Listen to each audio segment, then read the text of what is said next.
negaranya itu termiskin di dunia, terkorup di dunia. Hei Pak Wowo, bangun Pak ya, jangan kebanyakan mimpi, cuci muka biar sadar. Indonesia bakalan menjadi negara paling kaya nomor 4 di dunia.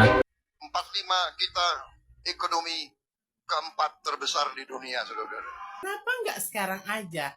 Kan sekarang ini Bapak Prabowo itu kan sedang memimpin negara Indonesia. Kenapa nggak sekarang aja dimajukan Indonesia itu? Kenapa Malaysia disebut sebagai salah satu negara paling luar biasa di dunia?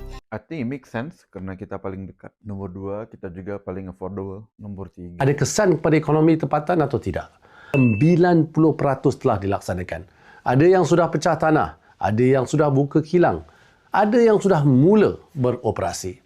Prabowo Subianto itu bermimpi, geng, tahun 2045 Indonesia akan menjadi negara kaya nomor 4 di dunia, akan menjadi negara nomor 4 ekonomi terbesar di dunia, kalahkan negara Malaysia. Apakah Malaysia akan ada angan-angan seperti itu? Oh tidak, geng. Malaysia udah dimulai dari hari ini, geng. Dia sudah menjadi negara ekonomi terbaik di dunia, geng.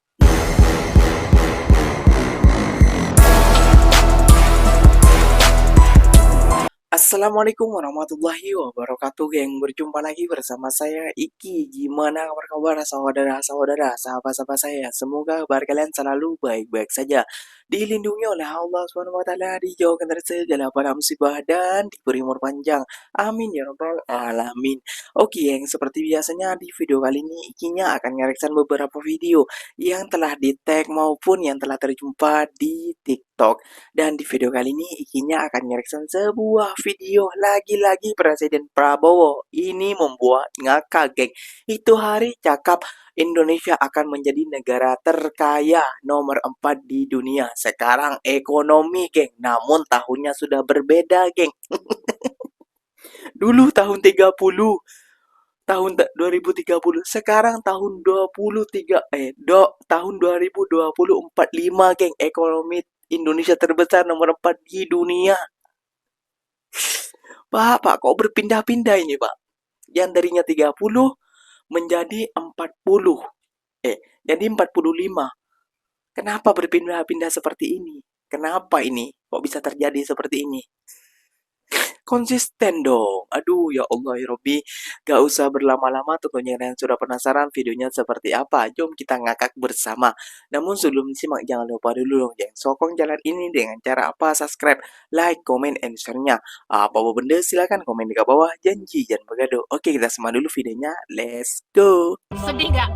Sedih dan heran ya. Ya, pasti Negaranya itu termiskin di dunia, terkorup di dunia, Aduh. ya. Dan kesehatannya terburuk di dunia. IQ-nya rata-rata setara dengan monkey. Kasihan nggak? Kasihan. Baru pemimpinnya bilang semua oke-oke saja, semua baik-baik saja. Dan bangsa itu adalah bangsa yang paling bahagia di dunia. Nah, bahagia di dunia, dokmu tahu dok? Nggak tahu telur, bijimu. Hei Pak Wowo, bangun Pak ya, jangan kebanyakan mimpi, cuci muka biar sadar ya.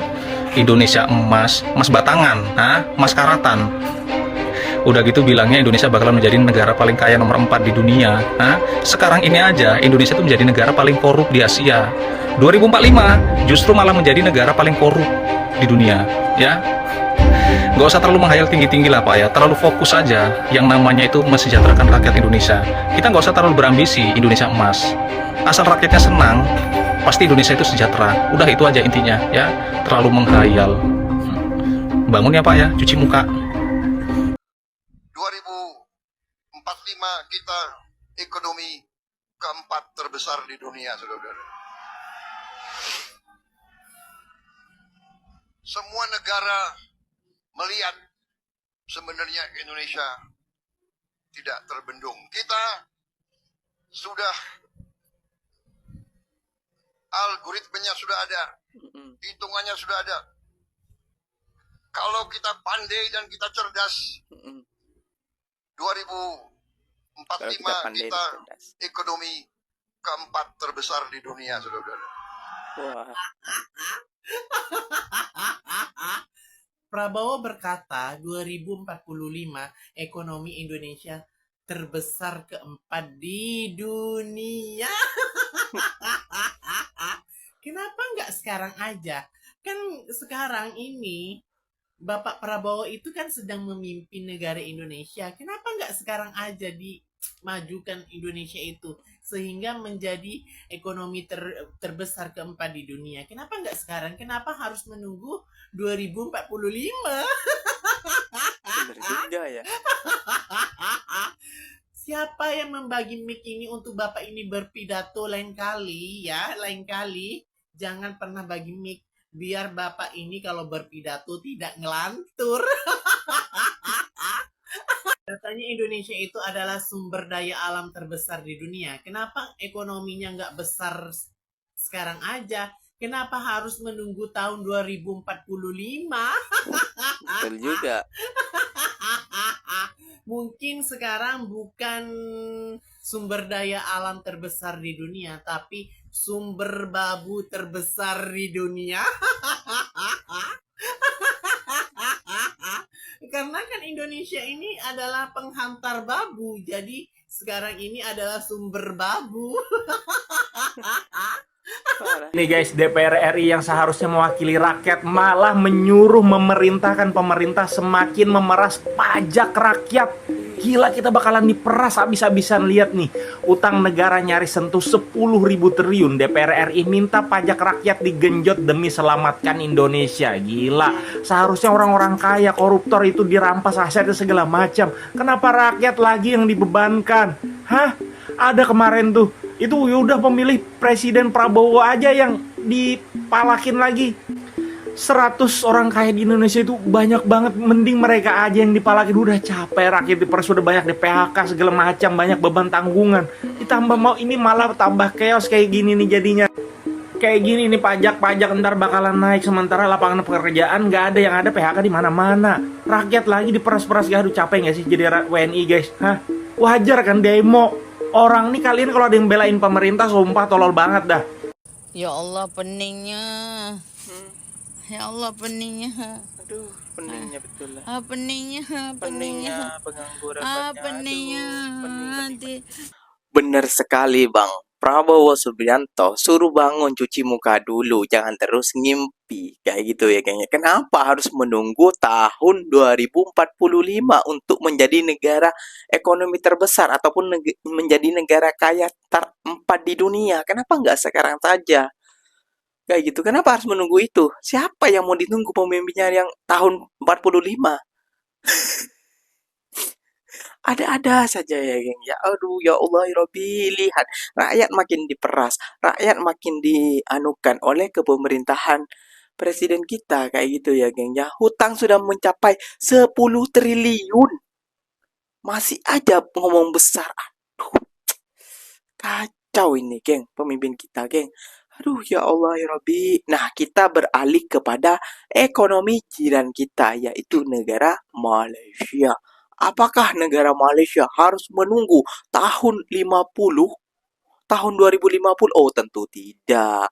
Malaysia dari dulu sampai sekarang konsisten ekonominya dan para pelaburnya masuk ke dalam negara mereka. Tidak perlu menunggu tahun ini, tahun itu. Tidak perlu Malaysia, geng.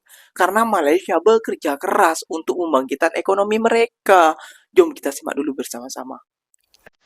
Kenapa Malaysia disebut sebagai salah satu negara paling luar biasa di dunia? Yuk kita bahas dalam 1 menit. Malaysia terkenal dengan masyarakat yang ramah dan hangat terhadap pendatang atau turis. Jadi banyak wisatawan merasa langsung disambut seperti keluarga sendiri. Lalu soal makanan, nggak perlu diragukan lagi, mulai dari nasi lemak, sate, sampai teh tarik yang wajib banget dicoba.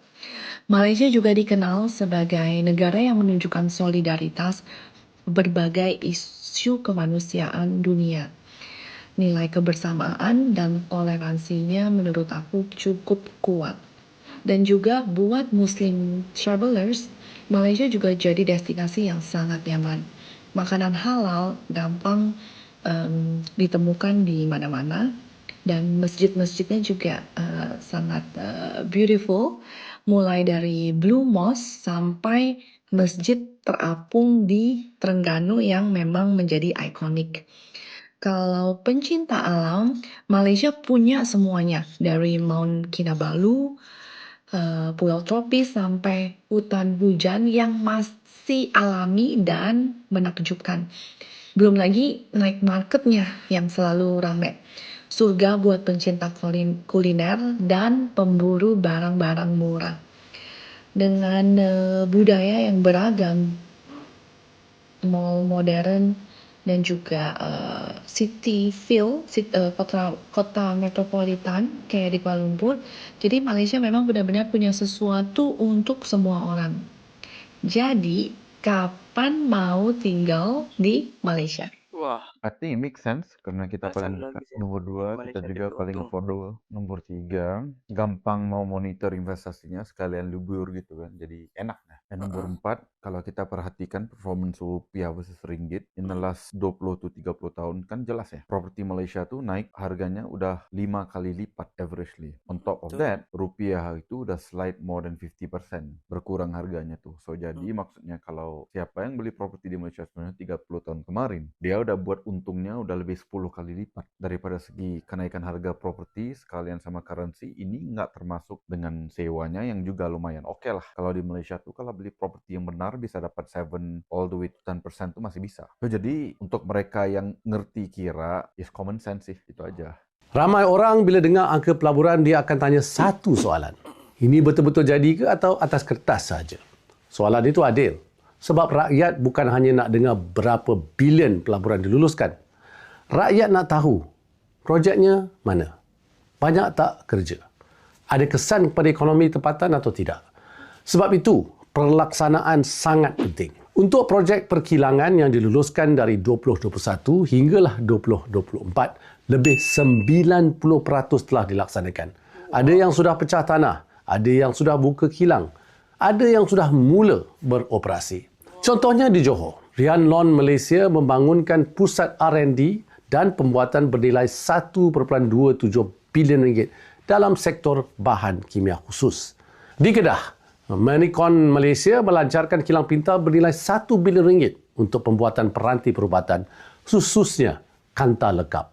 Di Pulau Pinang, Chipbond Technology membuka kemudahan semiconductor bernilai 800 juta ringgit.